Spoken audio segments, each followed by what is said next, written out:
Hello, good afternoon. Welcome to the studios of GBC in Accra. I am Winifred Afum. This is News Hour at 2. Welcome.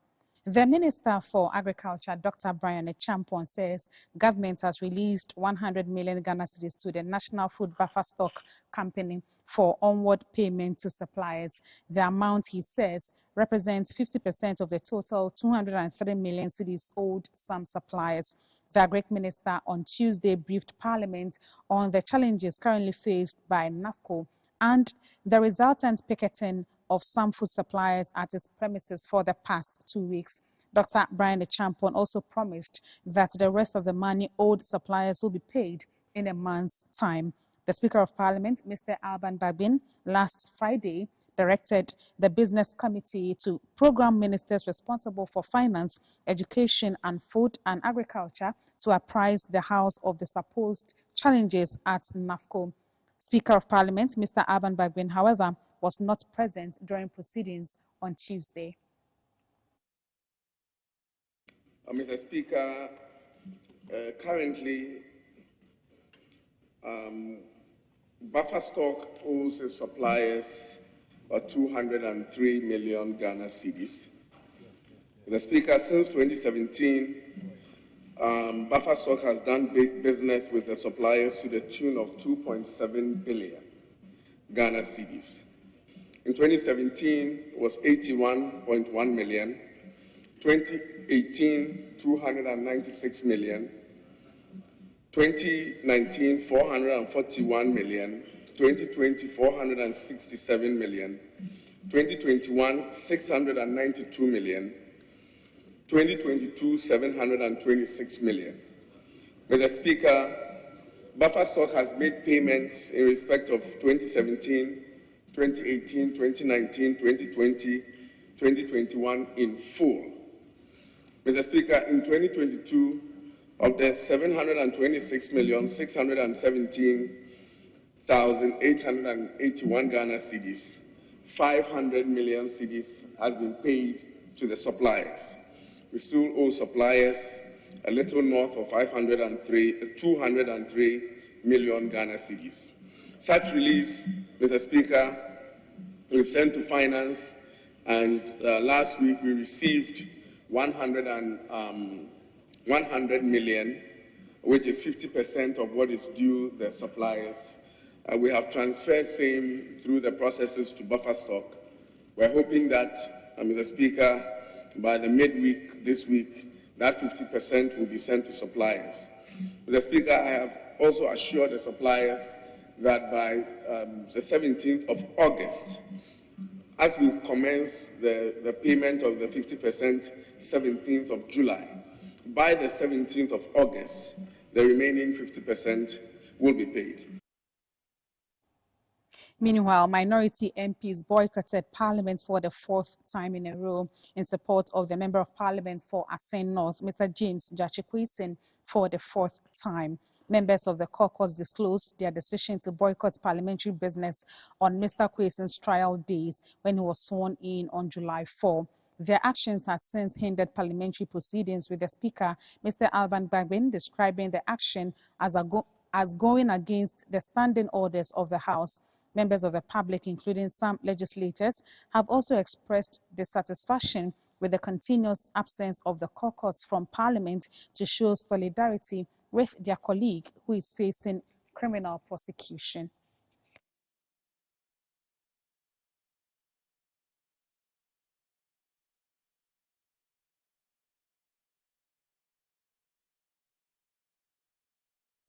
Meanwhile, Amnesty International Ghana is appealing to all members of Parliament to vote in favor of the motion on the Criminal and Other Offences Amendment Bill and the Armed Forces Amendment Bill seeking to abolish the death penalty in Ghana. In a statement, it commends the Speaker of Parliament, Right Honorable Alban Kingsford Sumana Bagbin, for presiding over the debate in Parliament, and Mr. Francis Sosu, MP for Medina, for initiating and leading the process on this very important human rights issue. The statement adds that it is hopeful of the abolition of the death penalty this year and is asking for support to throw more light on the need to remove this harsh punishment from our status books. So far, Amnesty International has courted the support of President Akufo-Addo, former President John Mahama, the Speaker of Parliament, religious bodies, the Ghana Armed Forces, Commission on Human Rights and Administrative Justice Tribunal, and is encouraging the public to join the campaign to remove the death penalty from our statute books. Since 1985, Amnesty International Ghana has been pushing for the abolition of the death penalty in Ghana. Amnesty International contends that the death penalty breaches human rights, namely the right to life and the right to live free from torture or cruel, inhuman or degrading treatment or punishment that cannot be reverted even when an alleged person is exonerated.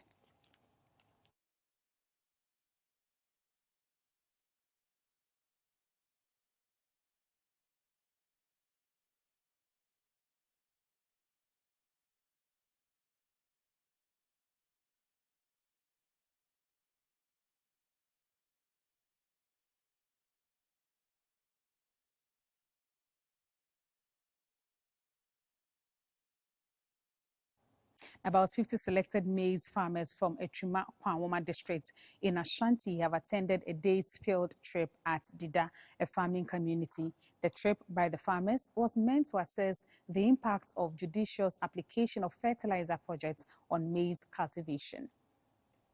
The field trip was undertaken by research scientists implementing the Fertilizer Research and Responsible Implementation Ferrari project with funding from USAID. The 5-year project is a collaborative effort between the Ministry of Food and Agriculture, research scientists from Soil Research and the Savannah Research Institutes of the Council for Scientific and Industrial Research (CSIR), and some Ghanaian universities. The project involved the efficient and judicious use of fertilizer on the piloted farms for maximum yields. Research data revealed that close to 6 tons of maize per hectare is achieved across the major ecological zones in Ghana with the use of fertilizer. Perfect yield can be achieved through irrigation, optimal fertilizer application, and adequate weeds, pests, and disease control. Dr. Williams Mensah from Ferrari gave highlights of the project, which ends in 2025. What we are trying to do is to try to improve 3 things in the country. 1, transform the fertilizer sector. 2, improve agricultural sustainability in the country by making sure that the fertilizers that are being applied are applied correctly at the right time and at the right amount, focusing on the 4 R's and also the other issues that will raise productivity. A senior research scientist from the Soil Research Institute of the CSIR in Kumasi, Dr. Patrick Ofori, said the field trial has revealed that addition of sulfur to the NPK fertilizer will improve soil quality. We decided to bring the farmers around Etrima Kwanwoma to come and observe the demonstrations that we are conducting here involving the use of both the granular and the briquetted fertilizers for maize production. The ultimate aim of this project is to improve the efficiency and the effectiveness of the existing fertilizer blends that we are having now. Some farmers made some observations after applying various categories of fertilizer on their farms.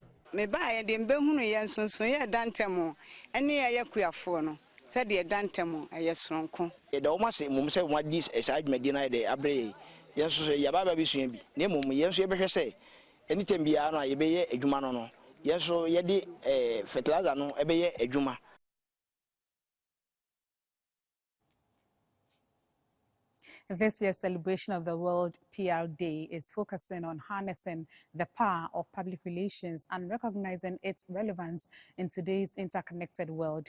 As part of activities to mark the day, the University of Media, Arts and Communication organized a practitioners conference in Accra. Relations play a key role in championing causes, shaping public policy, facilitating dialogue and debate, and aiding in economic development. Practitioners believe that while public relations is widely accepted, it is barely understood due to a reductive view of its scope of functions. The day therefore presents the opportunity for the practitioners to unite and stake a claim for the practice. At the second edition of the Unimark GIJ Academic Practitioner Conference, as part of the celebration, the Vice-Chancellor of the UNIMAC GIJ, Professor Kwame Nakwanza Edu, said public relations practitioners must uphold high standards of professional ethics. We need PR to tell the true story of our major, our mandate as a university, and where we want to go with it.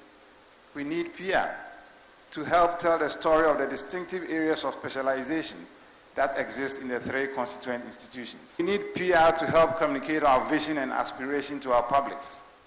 And on that score, it would be remiss of me if I do not utilize this rare opportunity to share our vision, which centers on the university's aspiration to become a first-rate communication university. The Dean of Faculty of Public Relations, Advertising and Marketing at the UNIMAC GIJ, Madame Mavis Sando, spoke about the conference. We at the faculty have instituted the UNIMAC GIJ Academic Practitioner Conference, which is an annual event to bring both communities together to deliberate and find a common path.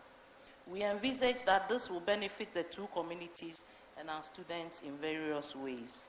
As they mark the day, PR practitioners hope to extensively put the spotlight on the strengths, limitations, and potential of the profession, as well as utilization of new tools and trends. There's an afternoon package of news on NewsHour live on GBC News and GTV.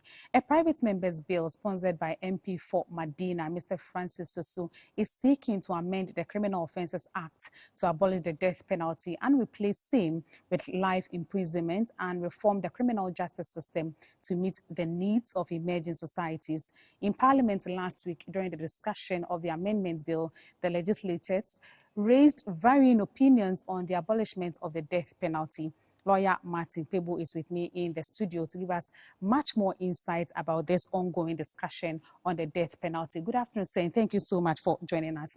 I know that the death penalty is so infrequently used, but why is it so necessary for us to repeal it from our books? Simple answer is that you never know when you get a president who can defy all odds and ask that the death penalty be used. And there is a typical example now in the Myanmar, formerly Burma. Yes, over 40 years, they never did it, but last year they used it. So it's just better that we just take it off the statute books. Simply, we don't want to be taken unawares. Thank you very much. Right. But is there a moratorium on the executions in this country? Do we have a specific one on that? Is there a law? It's not a hard law. Okay. So for me as a lawyer, you want to find out whether there's an act of parliament that says no more executions. No, we don't have one like that. Whether there's an EI, the same. I'm not aware of any executive instrument that says that the president is restraining himself from doing so. That was during the time of President Rawlings. He did the last one he did, and that was it. He never did. And so for all the subsequent presidents, they haven't. But it's just safer. And also, secondly, let's remember that when an accused is sentenced to death, what happens is that when he is taken to Nsawam prisons, right, he is taken to what we usually call condemned cells. Okay. My sister, the conditions there are terrible. It's practically torture. One, there's very little social interactions, sunlight, etc. Look, you wouldn't. Is it a single cell unit for each person, or they are all combined into one single cell? No, they're usually singles. Yes, so that's why social interactions are very low, very, very low. But I know that human beings are social animals, etc. And the restrictions are far harder. And when you even go into Nsawam, you want to see the prison facilities, condemned cells, you would hardly be allowed to go in to see the inmates. So look, let's go with one message.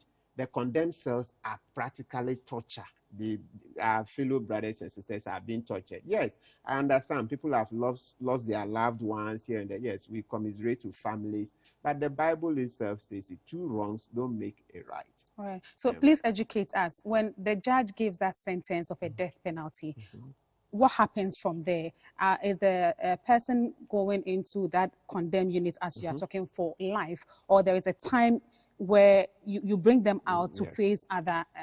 Perfect. Yes. So because we've stopped executing them, the person is taken to the condemned unit. And then there is after he stayed there for about 20 years, then they can bring the person to life. 20 years. Yes. That's the standard now. Yes. Okay. Yes. As far as the last time we had education from the prison authorities. Okay. Yes. So for that first 20 years, you are going to suffer. Unless, of course, but it's within the president's prerogative in the constitution to commute, death sentences to life. So before the 20, if there's amnesty and the president is shifted it forward. You remember G-Man? Yes. Yeah, G-Man got his quick. Yes, I remember President Kufuor also commuted, people from that 10 years for Very that, good. right? But Very for anti-execution campaigners like yourself, what has been the highlights of your campaign? Okay, yeah, so the main thing is that, when the death penalty is carried out, you can't have a reversal. So when a person is being mistakenly executed and subsequently there is evidence to show that he didn't commit the offense, you can't reverse it. He would already have been dead and gone.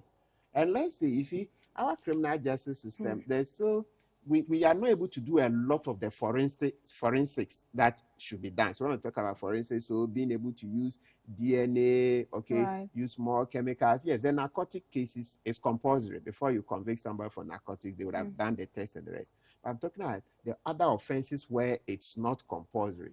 We don't do as much forensics, where it's scientific that you can see it and be sure. So if you say rape, you will try to take a swipe from the lady to be sure that, is there semen?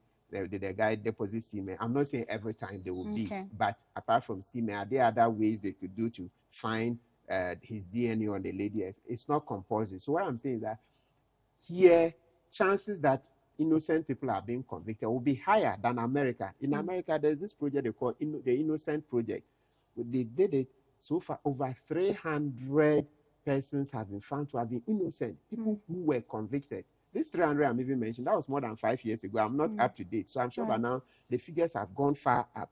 You go to the UK, the same, everywhere. So the point we are making is that in countries where they have forensic evidence, they've been able to overturn a lot of the convictions. So for us who are behind, lagging seriously behind, it tells you that the situation could be worse here. So let's hasten slowly. Right. So for others who are not towing the line that you are going, I know you are coming from the human rights perspective. For others who are also not even looking at that in the direction, what has been their point against what you are fighting for? Yeah, so they've been saying that the death sentence, the main thing they will tell you that the death sentence is a good deterrent. It's a good deterrent. So it means that it deters people. So that as long as people know that if a person knows that if he kills, he will also be killed, then it's a good deterrence. Yes, but here is the case, like we said, for the past about 27 or so years, since 1993, let's check the number of years, we've not executed anybody, right? So that tells you that at least if we're going, the logic of the argument being that if you kill, you'll be killed, then people also know that, no, Ghana, we don't kill anymore. You get it? And then look at the countries where they've abolished it. So some of our neighbors, Burkina Faso, Sierra Leone, South Africa, etc. So many African countries. So is there evidence that in those countries, the crimes that attract the death penalty have gone up? There isn't such evidence. No. And as a lawyer yourself in Ghana here, you do not think that is a deterrent, enough? Yes, I don't think so, because the death sentence has always been there, and yet crimes were committed. So it just tells that in human nature, as I said, unfortunately, yes, when you lose a loved one at the hands of another person unjustly, it can be very painful, very, very painful. I understand what that is. I've lost relations like that, right? But still, it doesn't mean that we should then take fellow citizens and go and torture them. As I said, you stay on condemned cells for about 20 years. It's torture. But they have a chance to live. The person they may have killed do not have that chance. People also propose that. Yes, I agree. But we also accept Gandhi's saying that an eye for an eye will make the world go blind. If we insist that everybody that kills should be killed, then very soon there will be no humans left. Does it look like your work will be paying off anytime soon? Yes, we are hoping so. His Excellency the President has endorsed it, and that's very good. Archbishop Duncan Williams, so many persons, the MPs, especially in Parliament, majority, they are overwhelmingly in support. It's good that Ghana supports it because, you see, we live in a global village, we have international law obligations. We've signed up to the International Covenant on Civil and Political Rights. One of the protocols, the optional protocol, is on the death penalty. So let's do it so that it means that we'll then be fulfilling our international obligations. Very, very important. It's now in Parliament. What do you foresee is going to happen in Parliament? Already, there have been varying views when you speak to the legislators. How do you foresee it, panning out? Yeah, so what I foresee is that eventually, the majority will go in for abolition of the death penalty. And let's remember, we are not saying people who commit murder, etc., should go scot-free. No, they should be given life sentences. Life sentence. So but please, not under inhumane. Excellent. Because the life, when you're on life, you have a life sentence, the conditions, they are far better than the condemned cells. And let's not forget, our religious people, apart from Archbishop Duncan Williams, the Catholic Bishops' Conference has supported it. Yeah, I'm a Catholic, so it's good to see the bishops say that, yes, the Bible doesn't support the death penalty, so they support it. Then you have the armed forces, Ghana Armed Forces, our revered soldiers that we like so much, they give us so much protection and security. They say, yes, they don't also see the rationale for it, so it should go, and so on and so forth. So when you have the Catholic Bishops' Conference, the armed forces, Archbishop Duncan Williams, other clerics, and a lot of the parliamentarians supporting it, I think eventually it will go through. You can't get everything 100%. No, it's like that.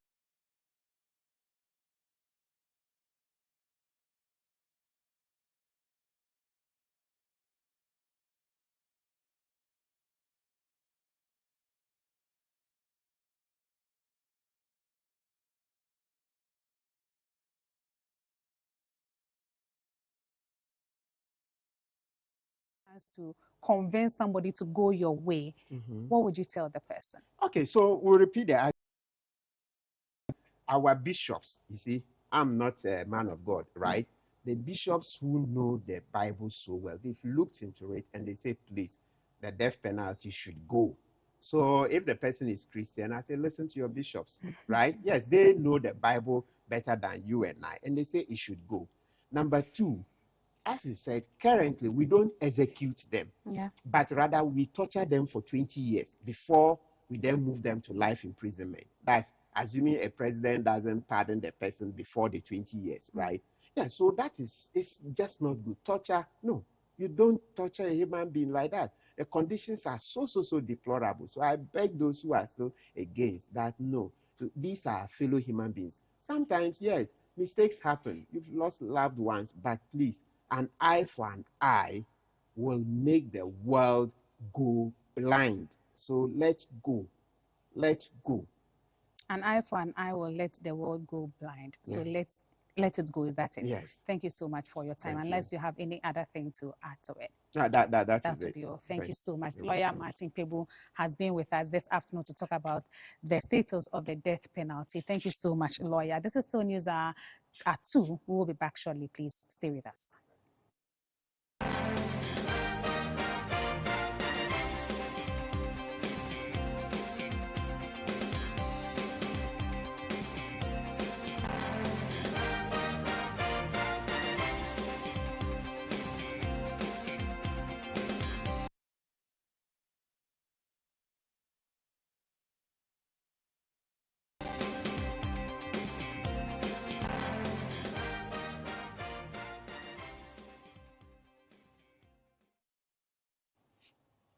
Welcome back.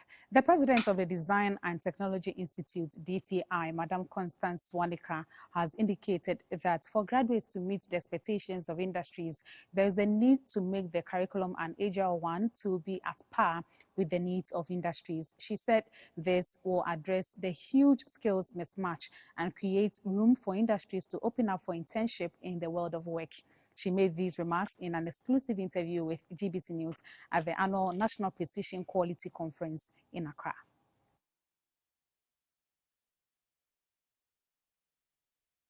When we talk about the pace of industry moving faster than that of academia, we're in the business of, producing, and you find that sometimes a new machine would come out because it has a purpose.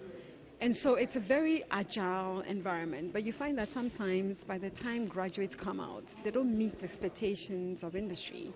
And so this is where we talk about how do we also make the curriculum an agile curriculum to be at par with that of the needs of industry, especially when we are looking at graduates that come out, and graduates were expected to work in the, in these factories and workplaces, there's a huge skills mismatch. But sometimes you find that we're using a curriculum that has been, is outmoded and hasn't been upgraded in over 50 years. Sometimes you go into some of the labs and some of the workshops of some of our universities and polytechnics, it's such an eyesore.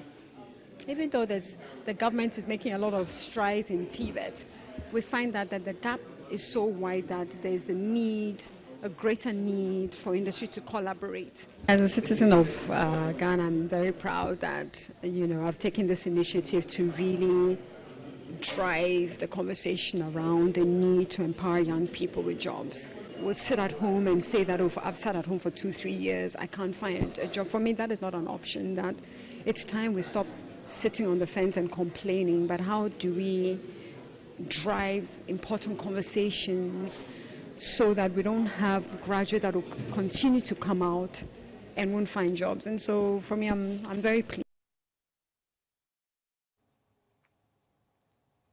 GBC News will telecast live the Public Accounts Committee sitting from Parliament House from 10 a.m. starting tomorrow, Wednesday, 19th July 2023.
Final year students at Accra Girls Senior High School have participated in a session to prepare them better for their WAEC examination. It was organized by the Community Education and Youth Development Directorate of the National Commission on Culture.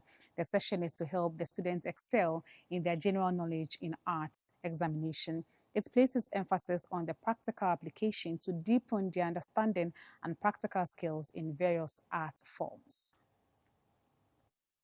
This session was purposely designed to equip the students with the necessary skills and knowledge to excel in the upcoming exams and for their future endeavors.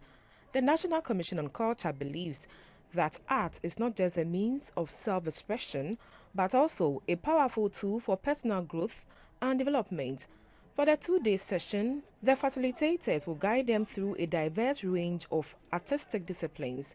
The Assistant Headmaster for Academics at Accra Girls Senior High School, Mr. Sebastian Akalinya Adama, said the program is a good initiative and needed to encourage the students in the visual arts department to love what they are doing.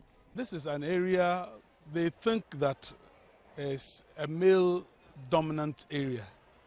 So they come into the program with some misconceptions, and we need to disabuse them of those minds. So it is a good program that we are really grateful to the National Commission on Culture to bring it to the school. The students were divided into two groups for practical knowledge on painting, fabric design, still life drawing and lettering. You coming to our aid, I think that we'll be more improved in the arts way, and then when we're going to write WASI, and I think it will help us very much. Me, for instance, I'm not really good in general knowledge in arts, but at least I've been able to develop more knowledge about color psychology. The Director of Community Education and Youth Development Directorate of the National Commission on Culture, CYCC, Dr. Akosi Abdallah, reiterated that the workshop will provide an enabling environment for students' development. And we're trying to replicate the activities of this center in all the 16 regions. So if this is replicated, it will make our job much, much easier. But then for those of you out there who can support these young people, our doors are open. The Commission believes that every child has special talents which must be harnessed. They point at the fact that the classroom alone is not enough to unearth and nurture these talents. In view of this, the CYCC provides training in the performing arts, visual arts and vocational skills. Up next is Business with Maurice Ogbiti.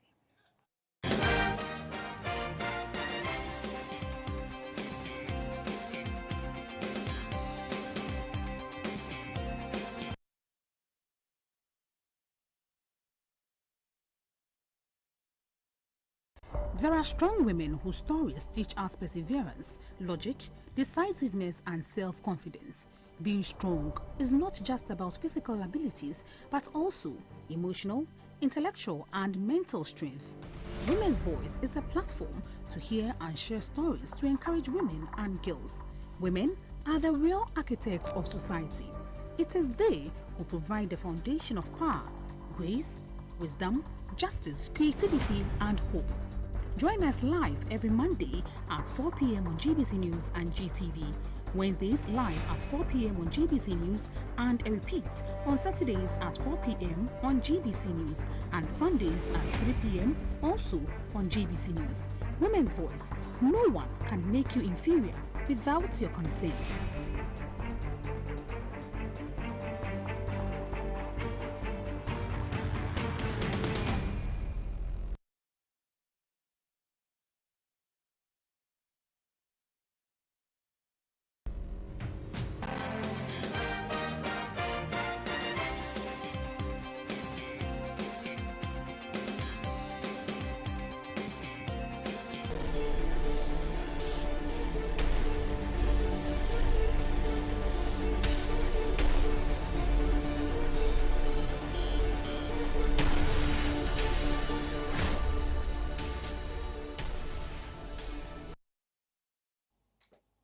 Hello, good afternoon. Welcome to Business. The cedi continued its stable performance against the US dollar on the interbank and retail markets, but dipped in value against other major trading currencies, including the euro and the British pound during the previous week's trading session. Throughout 2023, the cedi has largely held its own against the greenback, with analysts pointing to a stable run prior to the Monetary Policy Committee meeting scheduled for Wednesday to Friday, along with the subsequent press conference on Monday, July 24, 2023. Beyond the month of July, the performance of the cedi will depend on several key factors that are poised to shape its outlook. External debt restructuring process will play a pivotal role in determining the cedi's trajectory. Additionally, market observers will closely monitor the outlook derived from the revised fiscal framework, the annual cocoa loan syndication by Cocoa Board, and the successful completion of the first review of the IMF program. These crucial elements are expected to influence the performance of the cedi in the coming months. While the cedi has demonstrated resilience against the dollar, it faces challenges against other significant trading currencies.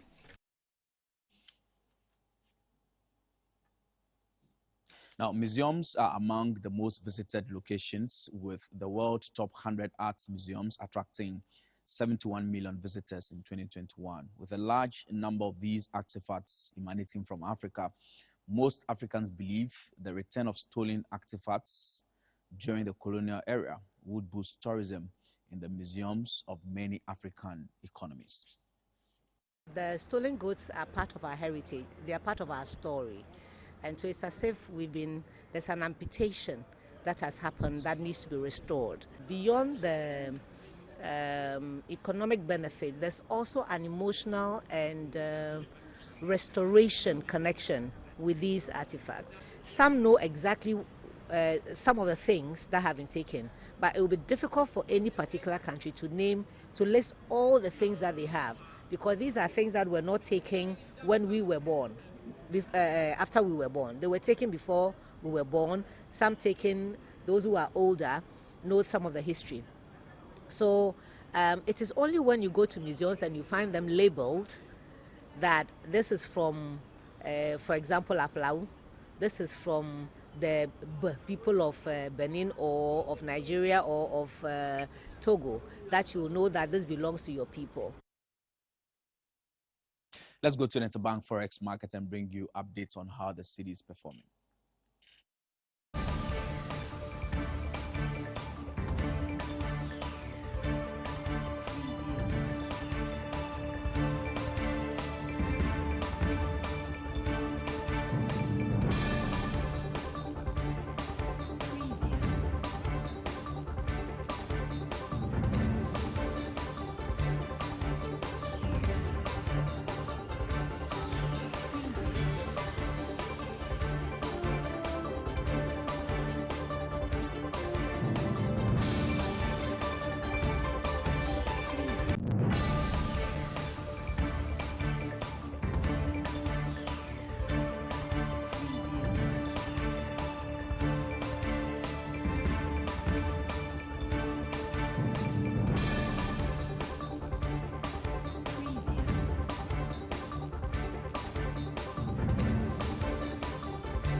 The international news after this break. Stay with us.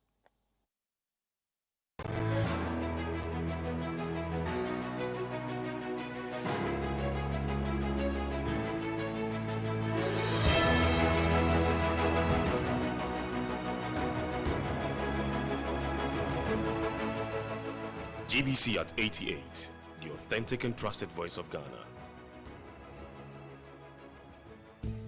Hello, head of basic schools, proprietors and proprietresses. We have good news for you. Do you want to be part of the top-notch schools in Ghana? Want to exhibit your school's capabilities? Then this is the right place for you. At GLTV, we give your school an opportunity to present itself to the people. GLTV, the best in e-learning. There are strong women whose stories teach us perseverance, logic, decisiveness, and self-confidence. Being strong is not just about physical abilities, but also emotional, intellectual, and mental strength. Women's Voice is a platform to hear and share stories to encourage women and girls. Women are the real architects of society. It is they who provide the foundation of power, grace, wisdom, justice, creativity, and hope. Join us live every Monday at 4 p.m. on GBC News and GTV, Wednesdays live at 4 p.m. on GBC News and a repeat on Saturdays at 4 p.m. on GBC News and Sundays at 3 p.m. also on GBC News. Women's Voice. No one can make you inferior without your consent.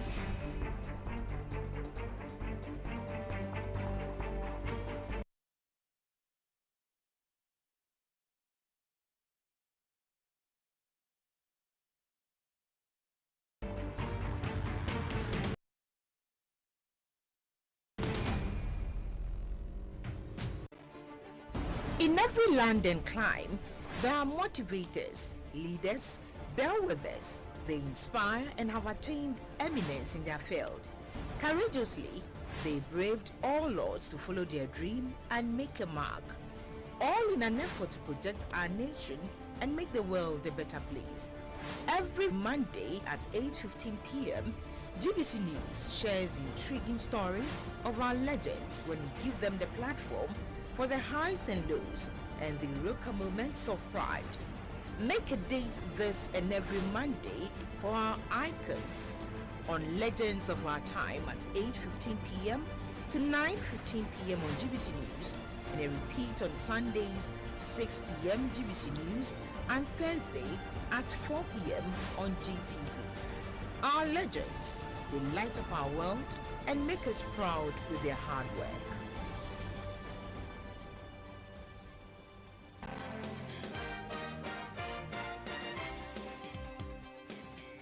Before we bring you the international segments, let's make a quick dash to the courts. The Criminal Court 3 Division of the High Court in Accra on Tuesday dismissed an application by the MP for Assin North, Mr. James Jachikwisun, for the court to stay his criminal trial. His lead counsel, Mr. Chachu Chekata, on Friday, July 14, 2023, prayed the court to stay the criminal proceedings against Mr. Gyakye pending two separate applications at the Court of Appeal and the Supreme Court. The court, after refusing the application, continued the cross-examination of first prosecution witness, Mr. Richard Techimensa. Higher has been served on HCA proceeding, so we are comfortable with the ruling to the court. Tomorrow we are supposed to be back, and within 1 hour, Council for the Accused is supposed to finish examining PW1. Once we proceed to the Court of Appeal and the Supreme Court, whatever order that comes from those superior courts will do with what she's doing now. We'll undo it. So when it was dismissed, we then plunged into the trial itself. And you realize that today can be described as Black Tuesday for the prosecution's witness. The prosecution's witness was in 6s and 7s. In fact, he swore an oath that his statement was written in English. It turned out that when he was shown his own statement, he spoke in Twi and it was recorded. That goes to the credibility of the witness. That goes to his mindset. So clearly, today, you notice that the prosecution's witness was not helpful to the prosecution at all. And even when he said that he had attached documents to his complaint to the police, one of the documents he said he attached was a statutory declaration of Gyakye. It turned out that there was no attachment of that sort.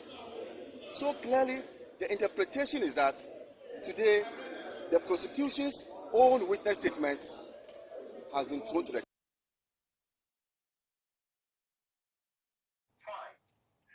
We have the international segments up next. When news breaks, it matters to the public just as the newsmaker and policymakers and implementers. Be it on air, online, or in the dailies, the media is always on standby for it. And the journalists will dissect the critical bits from varied perspectives only on one platform. The Reporters Roundtable. The Reporters Roundtable airing on air and online only on GTV every Saturday at 8:30 a.m. Watch a rebroadcast on Tuesdays, Wednesdays, and Sundays at these times. The Reporters Roundtable. All angles, all sides. Hello, head of basic schools, proprietors and proprietresses. We have good news for you. Do you want to be part of the top-notch schools in Ghana? Want to exhibit your school's capabilities? Then this is the right place for you. At GLTV, we give your school an opportunity to present itself to the people. GLTV, the best in e-learning.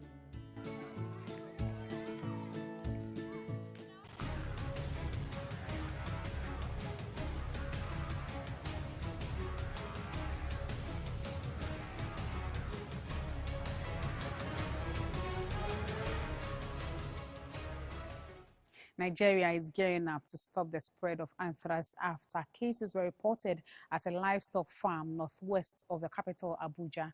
The outbreak was confirmed by the Agricultural Ministry after symptoms of the disease were discovered at a farm in Kajiri along the Abuja-Kaduna motorway in Niger State. The farm, which has cattle, sheep, goats and poultry, has been placed under quarantine, and 50,000 doses of anthrax vaccine have been sent to the area. The government is encouraging livestock owners, farmers and the public to remain vigilant and report any other suspected cases. It also urged farmers to avoid slaughtering sick animals, as this could expose people to anthrax spores. Many communities, mostly in northern Nigeria, depend on livestock farming and herding for their livelihoods, supplying meat to the rest of the country. Ghana in June 1 also recorded an anthrax outbreak in the Upper East region. A ban imposed on the movement of ruminants by Upper East Regional Coordinating Council was subsequently lifted.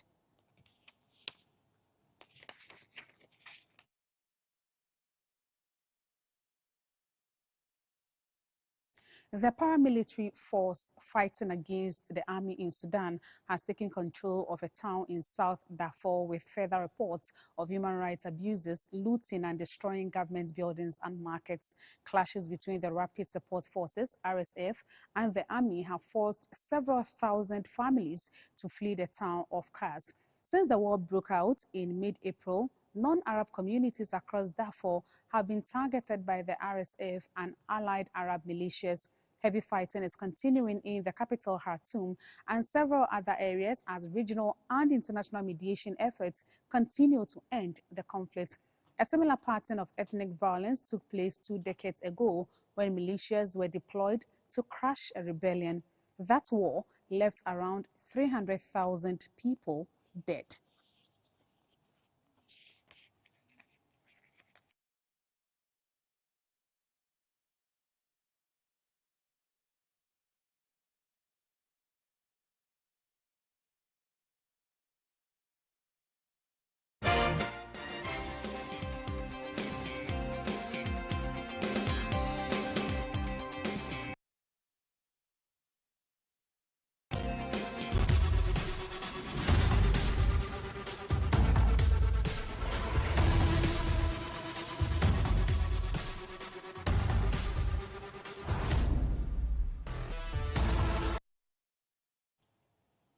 In sports, a 2-day national netball championship has ended in Accra. The event served as a justifier to select players to form the core of the national team, the Golden Maidens, ahead of the upcoming African Netball Championship in Kampala, Uganda in September and the African Games in March 2024.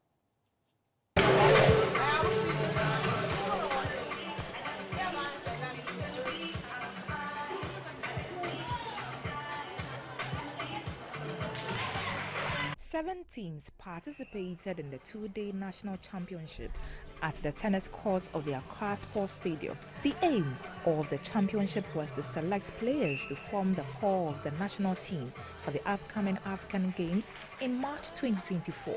The teams, namely Spice Girls, Blazing Hand, Future Stars, Hunters, Generations Netball Academy, Shalom and Gusa, displayed the stuff they were made of. The all-play-all encounter served as a good test for the players to hone their skills, for the technical handlers to select the best. At the end of the first round, 4 teams made it to the semi-final stage. They were the Hunters, Generation, Shalom and Gusa. Generations Netball Academy beat Shalom 20 points to 11 in the first semi-final match to book a slot in the grand finale. Hunters from Winneba also beat Spice Girls in their encounter. Gusa Select team placed 3rd at the end of the championship, and the 4th position went to Shalom after a 15-12 final scoreline. The final was action-packed. Hunters from Winneba faced Generations Netball Academy.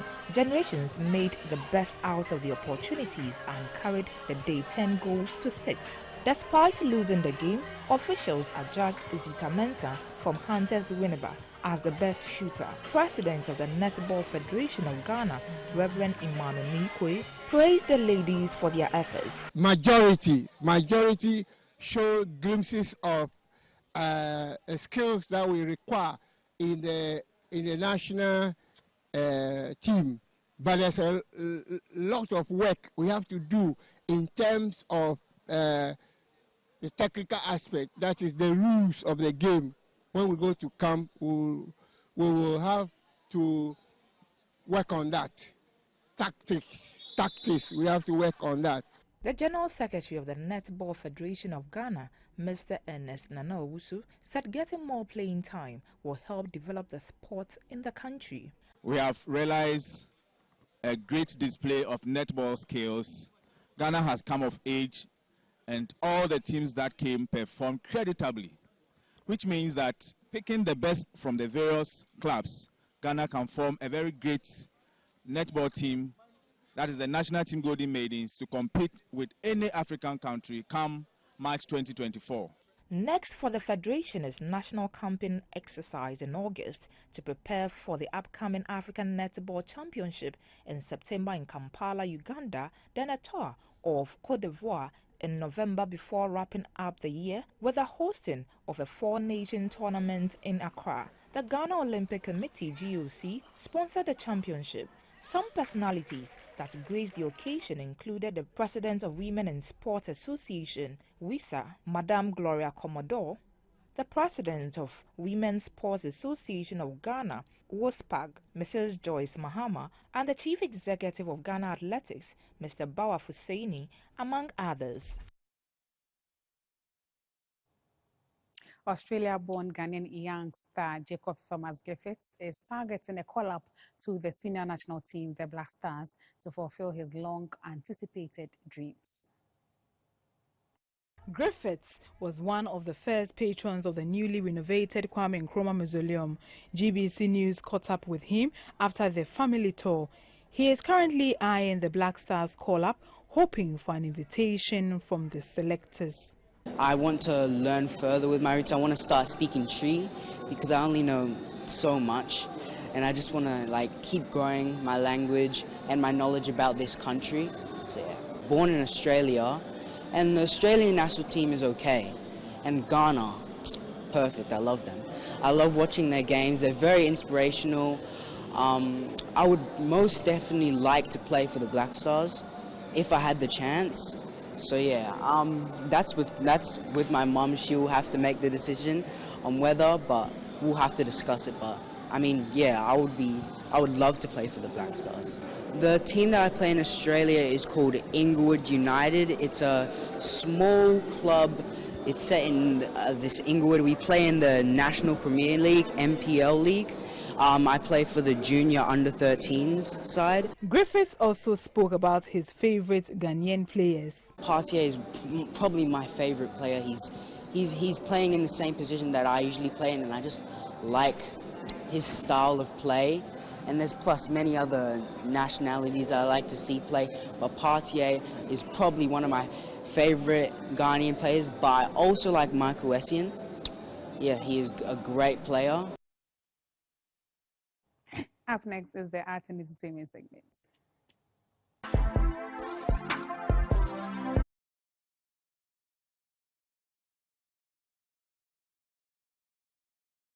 Welcome to the art and entertainment segment of the news. I am Hagar Owusu. The Deputy Minister for Tourism, Art and Culture, Mr. Mark Okrekumante, has picked his form to contest the MPP primaries for the Ayenswano constituency. The Ayenswano seat was snatched by NDC's Teddy Nanayao Adi in the 2020 elections after defeating the MPP's candidate, Samuel Ayepe. The renowned producer, Mr. Mark Okrekumante, hopes to snatch the seat right back for the MPP in the 2024 elections if given the chance. The New Patriotic Party shall hold its parliamentary primaries from September 23 to December 2nd, 2023. The Bethany Methodist Church at Jowulu in Accra has everything to be grateful for. They are climaxing the 10th anniversary of Youth Explore with a praise and worship session. For the church, it is of the activity to draw souls to Christ through evangelism and music. This year marks 1 decade of impactful ministry, evangelism, and winning souls for Christ.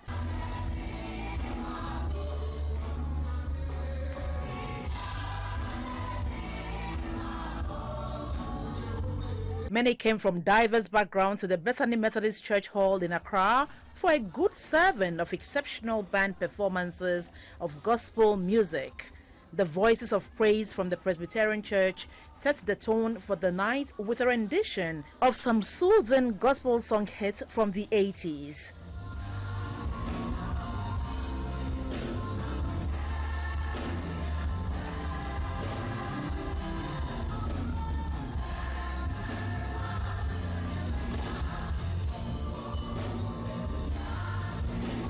The jewels from the Bethany Methodist Church Jowulu took over the stage with a powerful ministration of some current popular gospel songs, including Asida by Nasi.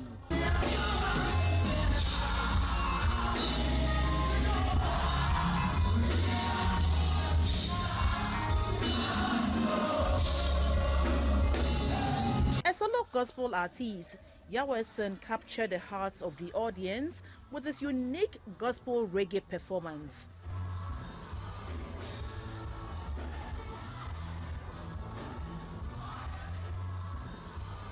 Another group, the Emeralds of Praise, kept patrons on their feet to dance the night away with an amazing performance.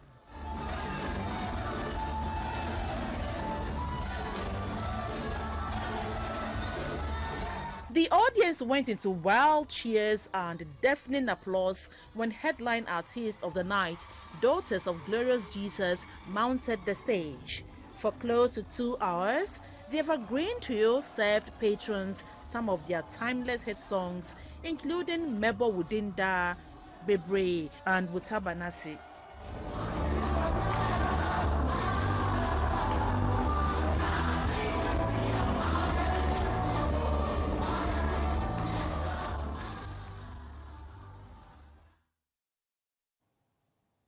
Thank you for watching News Hour 2. Have a good afternoon.